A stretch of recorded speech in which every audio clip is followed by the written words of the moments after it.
Is there any line of comedy you don't cross? Any jokes you won't make?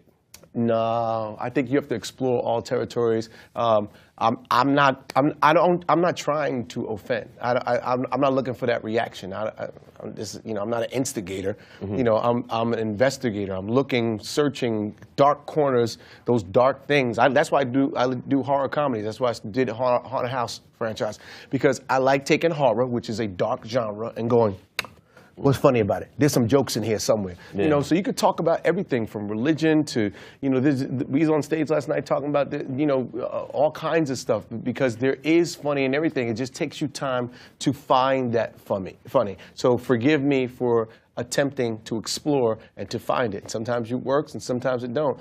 Unfortunately, nowadays you have these things. And when you're in a comedy club, everybody wants to turn these things on. Yes. And what they do is they put it on the internet, and then you get all the flack from, you have you on CNN apologizing. I'm sorry, I want to apologize. But the reality is, before a comedian presents it to the world, we go on tour, we figure it out, we go to Kentucky, we go to, Oxnard, we go to Louisiana, we go everywhere before we put together that special, because we're trying to find the right formulas, and people are selling or putting your art out there before you're able to really, complete the joke. So sometimes it's not ready for people to see it and they put it out there. But you got to be unapologetic. You can't there could have been no Richard Pryor if they had these in there. You can't have George Carlin's, because we got to fail.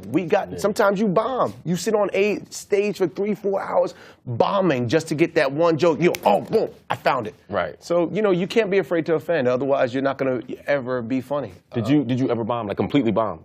Not on intentional, but yeah, it happens. It happens. Well, you just have a set that just doesn't go right at all. No, when it comes to my material, I've been lucky. Like my material, when I went to perform my material works. The ones that's worked out. But sometimes, you go to events and, people ain't listening. You go there, you go to a charity event and people, they're clinking glasses. And so you have to learn as a comedian, okay, they're not listening. It's not working right now.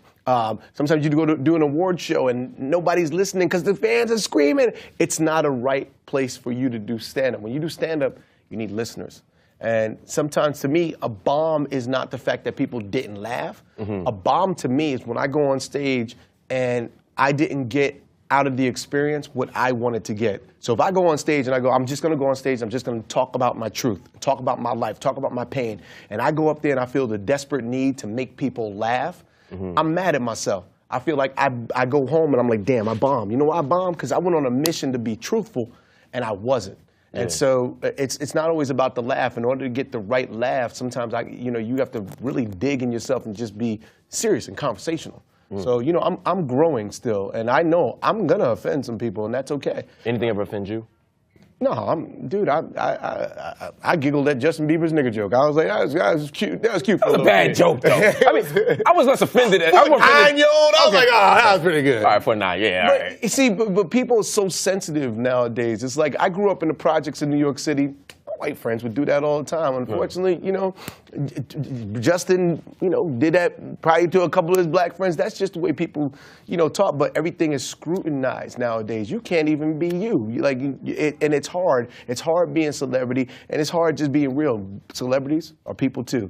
I bleed. I shit. I have sex. You sleep? He did all those things in the green room while we were waiting, by the way. I jizz early. I do everything. We're just human beings. So, you're going to make your mistakes. You can't expect perfection. And for me, you know what I do? I'm a fool every day.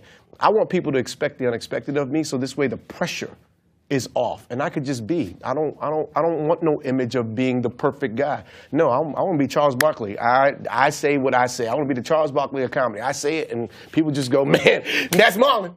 Last time I checked, when you are performing, you step on stage, you aren't hiding this side of your face or hiding yourself from this camera just so these people can check you out.